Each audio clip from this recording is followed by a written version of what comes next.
Hello students, welcome to my channel English वाला।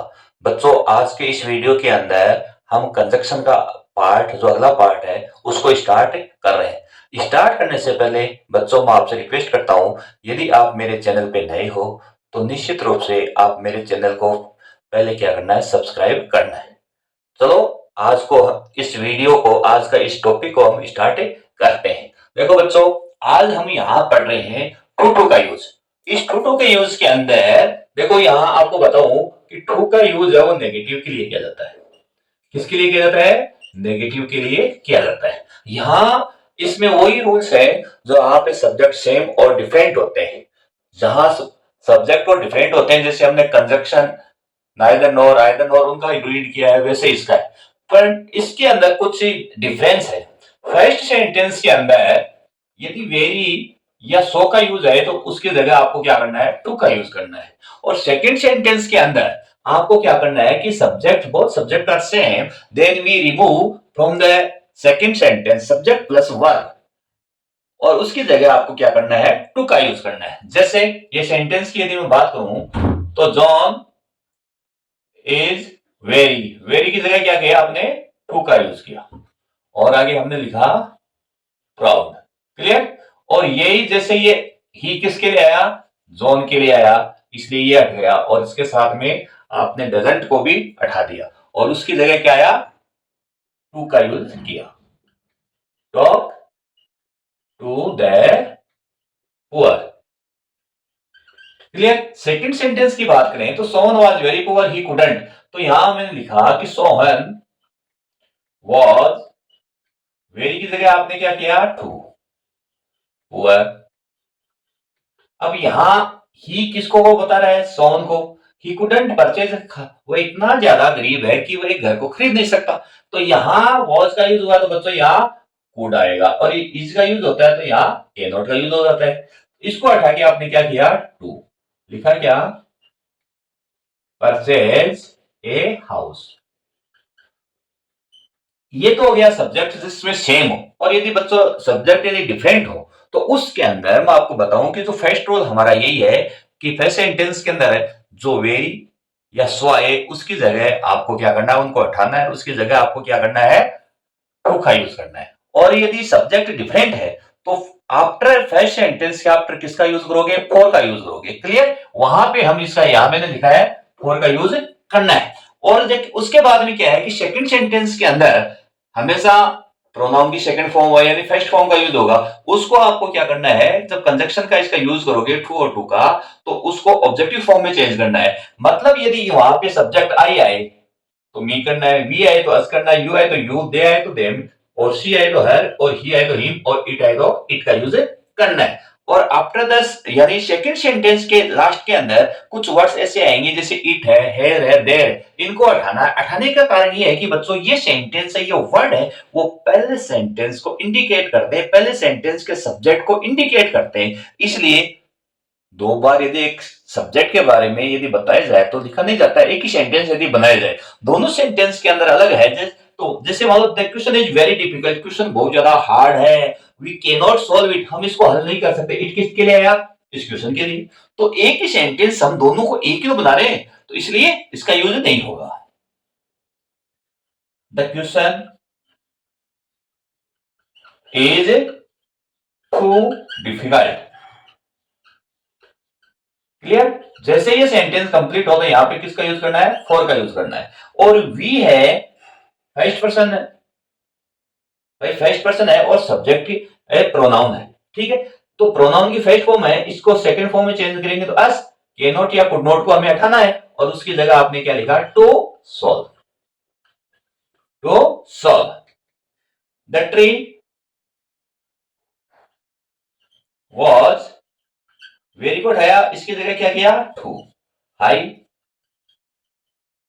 For, अभी यहां मी आई है, आई चेंज इनटू मी, और यहां कुड नॉट या के नॉट जो भी हेल्पिंग वर्ब आएगी उसको हम क्या करेंगे, हटाएंगे, और उसकी जगह किसका यूज करेंगे, टू। क्लाइंब।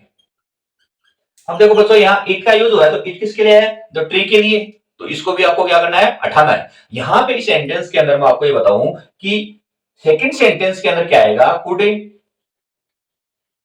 कुडंट या कांट, ठीक है। आपको इसको हटा के किसका यूज करना है, टू का यूज करना है। तो बच्चों इस प्रकार से हमें यदि टू और टू का यूज करना हो कंजक्शन के रूप में किसी भी सेंटेंस में, तो हमें इसी टाइप से इनका यूज करना है। देखो बच्चों यहां इसमें क्या करना है कि हमें सो दैट की जगह पर टू टू का यूज करना है।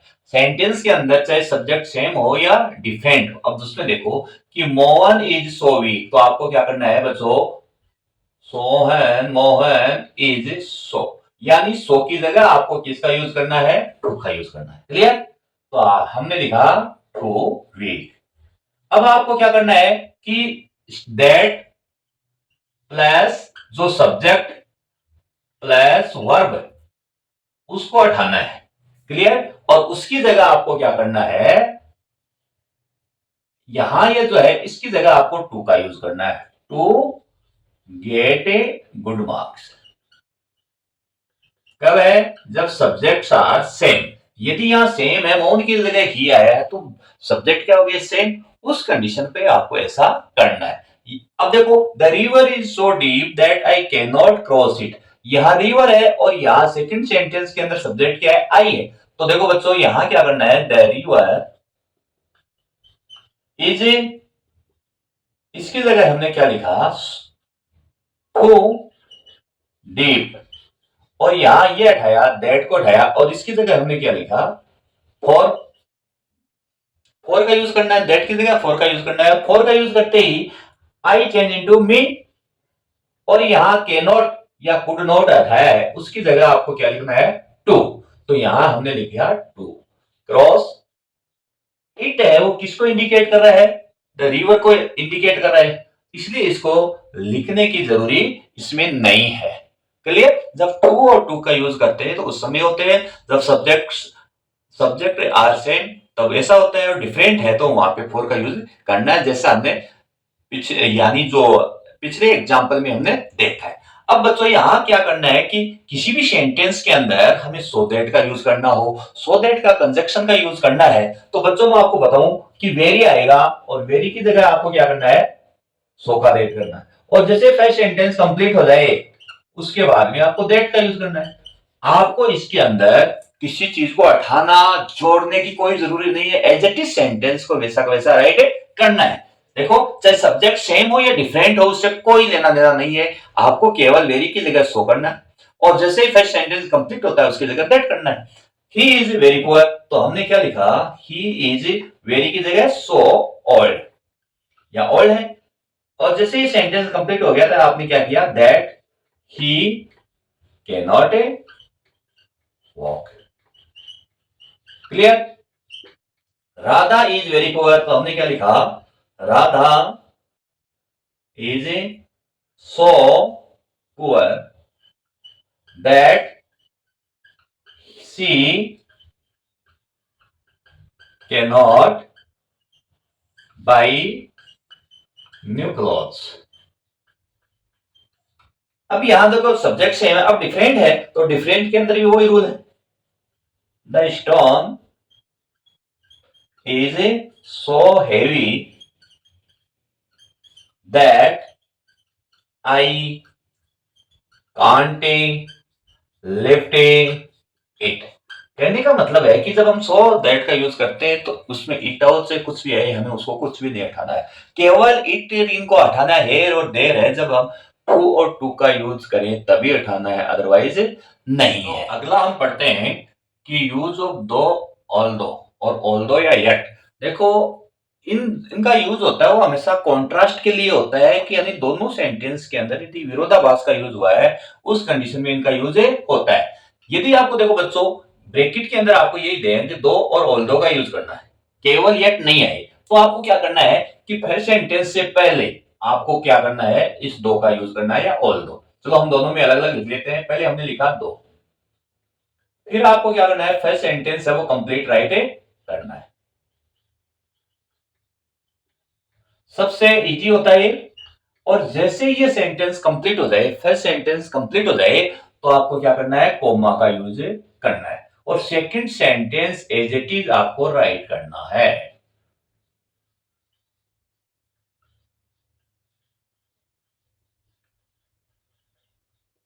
सेकंड सेंटेंस क्या करना है, एज इट इज राइट करना है।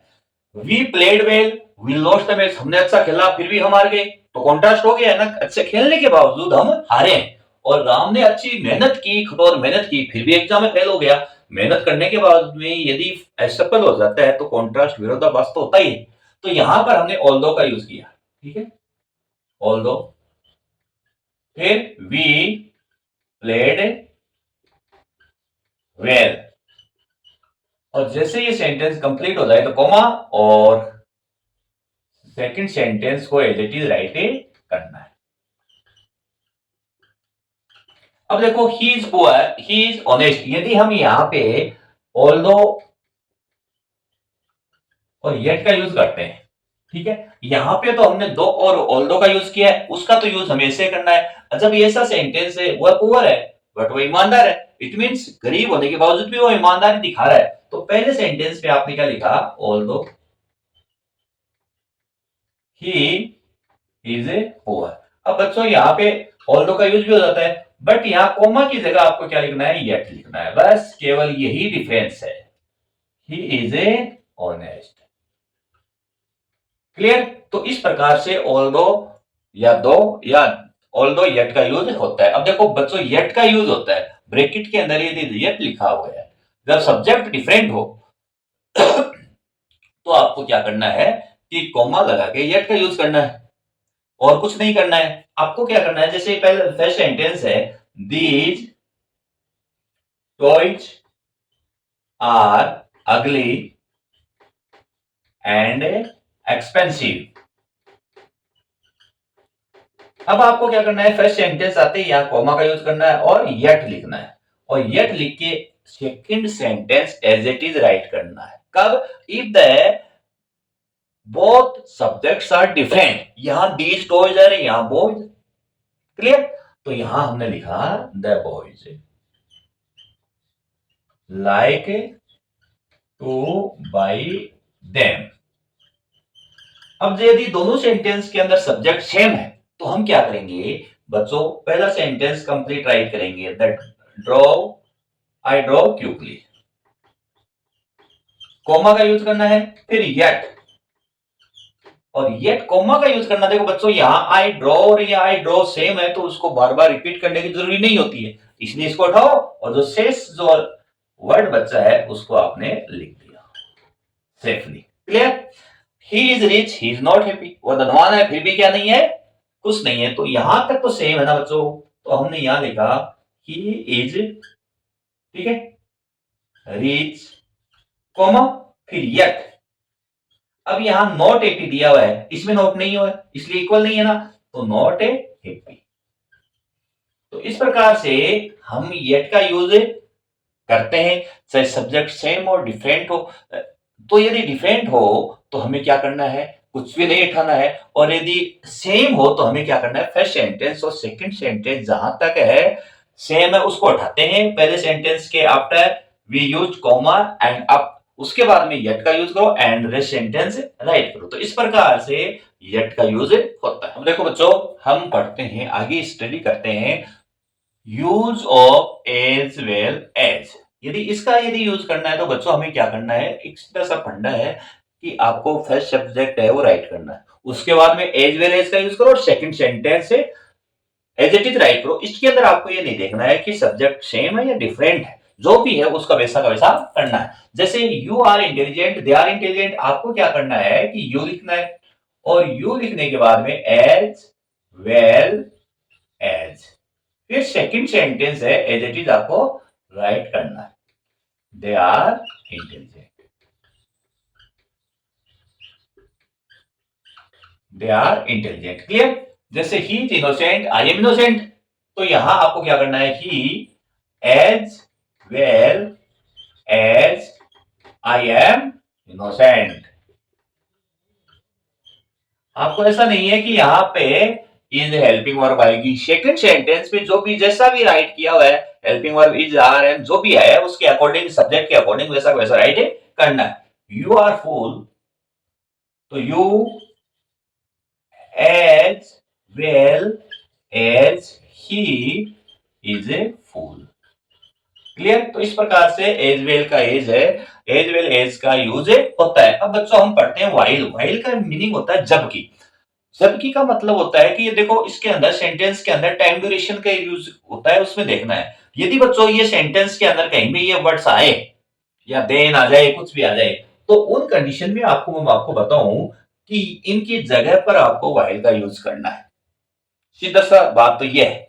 अब जैसे मैं ये सेंटेंस लिखूं, I got a lot of time to visit the Taj, I was in Agra then. अब देखो यहाँ देन लास्ट में दिया, टाइम को बताया, तो हम यहाँ इसके यूज नहीं करेंगे, इसको हम स्टार्ट में लिखेंगे, है ना। इसको आप स्टार्ट में लिख लेंगे वाई, फर्स्ट सेंटेंस लिख देंगे आई वॉज इन आगरा, तो आप कोमा लगाइए और उसके बाद में ये फर्स्ट सेंटेंस है उसको एज इट इज राइट किया। Got a lot of time to visit the Taj. Second sentence में ये बताऊं, I was singing a song while during the time I work in the show. ये वर्ड आ गया during the time, तो आपको क्या करना है, इस वर्ड को उठाना, इसकी जगह किसका यूज करना है, वाइल का यूज करना है, एज इट। बस आई was singing a song while, first ये रेस्ट क्या बच गया, आई वर्क इन द शो। यदि इन वर्ड्स का यूज हुआ है किसी का, तो आपको जहां ये वर्ड मिले वहां पर यूज करना है, और देन वाले के अंदर क्या करना है, वो सेंटेंस को पहले राइट कर देना, क्योंकि यदि यहां लास्ट में लिखेंगे ना तो उसका वाइल का कोई मीनिंग ही नहीं मिलेगा। इसलिए हम इसके पहले वाइल का यूज करके, देन वाला है उसको पहले लिखना, और कॉमा का यूज करके फर्स्ट सेंटेंस या जो भी है सेकंड सेंटेंस है उसको राइट करना है। और यदि ये वर्ड आ जाए तो आपको इनके जगह पर रिप्लेस पे वाइल का यूज करना है। बच्चों ये तो ये आ गया जब ये वर्ड्स आए, और यदि इन वर्ड्स का यूज नहीं किया हुआ हो तो उस कंडीशन में हम वाइल का यूज कहां करें। आपको टेंशन लेने की जरूरत नहीं है, दोनों सेंटेंस के बीच में वाइल का यूज कीजिए आप। क्यों, ऐसे सेंटेंस हमें क्या बताएंगे कि जब वो कॉन्ट्रास्ट बताएंगे या introduce to somebody different way के रूप में बताएंगे, किसी से अलग तरीके तौर तरीके के रूप में बताएंगे, तो उस कंडीशन में आपको क्या करना है, कैसा भी सेंटेंस हो वहां पे दोनों सेंटेंस के बीच में वाइल का यूज करना है। मेरी likes mangoes while John likes bananas. देखो यहां मेरी हम पसंद करती है, जॉन क्या करता है, बनाना, तो दोनों में कॉन्ट्रास्ट आ गया ना। इस कंडीशन में आपको क्या करना है, दोनों सेंटेंस के बीच में हमें वाइल का यूज करना है। हम अगला जो यूज है वो पढ़ते हैं, यानी यूज ऑफ एज और एज। ये देखो बच्चों, एज और एज का यदि बात की जाए तो ये डिग्री के लिए काम में आता है।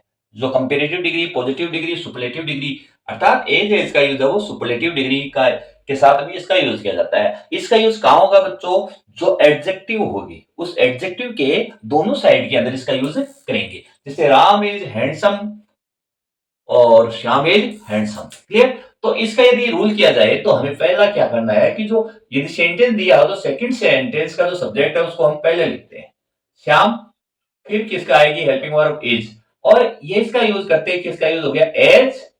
अब एज का यूज करते हैं या डेज है तो इसके अंदर क्या आ जाएगी एडजेक्टिव हैंडसम, हैंडसम। फिर एज फर्स्ट सेंटेंस के अंदर जो सब्जेक्ट बचा है उसको हम लिखते हैं राम, यानी Shyam is as handsome as Ram. तो कहने का मतलब हम इसको यदि पैटर्न में देखा जाए तो सब्जेक्ट जो सेकंड है उसको लिखते हैं, ठीक है, फिर हेल्पिंग वर्ब आ गई, और उसके बाद में एज, और यहां पर एडजेक्टिव, और यहां पर एज, और यहां सब्जेक्टिव फर्स्ट आ गया, और यहां सेकंड सब्जेक्ट। तो इस टाइप से इसका यूज होता है। यदि Mohan is wise, Sohan is wise, तो हमें क्या करना है कि सेकंड सब्जेक्ट क्या है सोहन, तो हमने इसको लिखा सोहन, फिर is as wise as Mohan, क्योंकि एज एज का यूज बच्चों वहां पर होता है जहां सेंटेंस के अंदर कंपैरिजन का यूज ना हो, अर्थात दोनों इक्वल हो। यदि मैं कहूं मोहन इज वाइज, मोहन भी बुद्धिमान है, तो सोन भी क्या है, बुद्धिमान है। तो मीनिंग क्या हो गया, Sohan is as wise as Mohan, Sohan है वो मोहन के समान बुद्धिमान है। तो दोनों का मीनिंग है वो एक हो गया। क्लियर। अब देखो बच्चों, देन, यदि देन की यदि बात करें तो देन कंपेरेटिव डिग्री में होता है और एक चीज का दूसरे के साथ में कंपैरिजन किया जाता है। अब देखो मैंने लिखा है गरिमा इज ब्यूटीफुल और प्रिया इज ब्यूटीफुल, तो हम इसका यदि पैटर्न बताया जाए तो वो ये सब्जेक्ट सेकंड सेंटेंस है उसका लिखते हैं, फिर हेल्पिंग वर्ब है, और उसके बाद में हम क्या करेंगे, इसको कंपेरेटिव डिग्री बनाएंगे। ठीक है। और उसके बाद में देन, और देन के बाद में सब्जेक्ट वन। अब देखो बच्चों, कंपेरेटिव डिग्री बनाने के लिए बहुत से रूल्स होते हैं, डिग्री का पोर्शन है वो अलग है। इस वीडियो के अंदर मैं डिग्री का यूज है वो पूरी तरह से नहीं बता सकता, फिर भी मैं आपको ये कहता हूं कि मोस्टली यदि एडजेक्टिव देखा जाए तो उनके पहले मोर का यूज करते हैं, है ना। जैसे ब्यूटीफुल के साथ में मोर है, हैंडसम के साथ में मोर है, इस टाइप से। और यदि कंपेरेटिव डिग्री की यदि बात करें तो यानी एडजेक्टिव के बाद में हम क्या करते हैं, ईआर का यूज भी करते हैं। जैसे big, bigger, biggest, large, larger, largest, wise, wiser, wisest, तो वहां पर कंपेरेटिव डिग्री में ईआर का यूज करते हैं या पहले मोर का यूज करते हैं। Garima is beautiful, Priya is beautiful, तो पहले सेकंड सेंटेंस का सब्जेक्ट क्या है, प्रिया, फिर हेल्पिंग वर्ब इज। अब हमें क्या करना है, ब्यूटीफुल के साथ में किसका यूज करेंगे, मोर, ब्यूटीफुल, फिर किसका यूज करेंगे, देन। अब सब्जेक्ट वन क्या है, गरिमा। यानी कंपेरेटिव डिग्री में बच्चों क्या होता है कि एक व्यक्ति की दूसरे से कंपैरिजन की जाती है, तुलना की जाती है। जैसे गरिमा भी सुंदर है, प्रिया भी सुंदर है, तो यदि मैं इसका मीनिंग देखूं तो प्रिया इज मोर ब्यूटीफुल देन गरिमा। प्रिया क्या है, गरिमा से कंपैरिजन में देखा जाए तो ज्यादा सुंदर है, तो it means we can say कि गरिमा थोड़ी कम है और प्रिया ज्यादा है। A cat runs fast, a dog runs fast, तो सेंटेंस क्या है, a dog runs faster, fast का क्या हो गया, फास्टर, देन ए कैट। यानी एक कुत्ता है बिल्ली के कंपैरिजन में ज्यादा तेज दौड़ता है। ठीक है। तो इस प्रकार से देन का यूज होता है, देन का यूज है वो कंपैरेटिव डिग्री के लिए किया जाता है, और वैसे टाइम के लिए भी होता है। और अदर रूल सेवन एग्जाम की दृष्टि से उसी के अकॉर्डिंग मैंने इनको बताया। यूज ऑफ बट, अब देखो बच्चों, बट का यूज जहां हमने येट का यूज पढ़ा है वैसा वैसा यहाँ होता है। आपको क्या करना है कि फर्स्ट सेंटेंस कंप्लीट राइट करना है। Only 100 rupees for my dress, और जैसे ये कंप्लीट हो जाए यहाँ किसका यूज करना है, कोमा, और उसके बाद में बट का यूज करके सेकंड सेंटेंस राइट करना है। It looks expensive, it was cutting very hard, she had on it, तो आपको क्या करना है, it was cutting very hard, comma का यूज करना, और but she had on it. ये सब्जेक्ट डिफरेंट है, और सेम होता है तो वो भी जैसे हमने येट का यूज पढ़ा है वैसे ही बट का यूज होता है, दोनों सब्जेक्ट में सेम आते हैं, उसको हटा देते हैं। तो बच्चों, आज की वीडियो के अंदर हमने जो कंजक्शंस के टॉपिक्स हैं वो कंप्लीटली है वो रीड कर लिए। तो ओके बच्चों, थैंक्स।